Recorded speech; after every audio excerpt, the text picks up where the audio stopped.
ఓ గోపాల తిలకమా, ఓ చిన్నదానా, లేత వయస్సు కలిగిన పశువుల యొక్క అనేకమైన సమూహ సంపద కలిగిన మీ వంశం చాలా గొప్పది. ఆ గుంపులు పాలు పిదుక తగిన వారును శత్రువులు నశించినట్లు యుద్ధం చేయగలరు.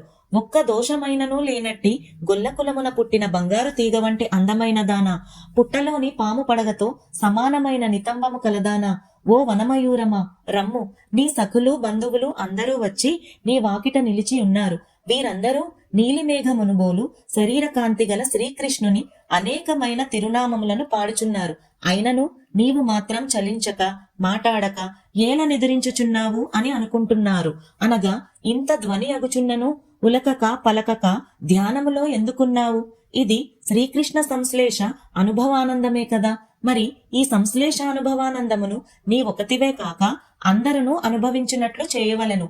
మా గోష్ఠిలో కలిసి ఈ వ్రతము పూర్తి గావించుము అనుచున్నారు.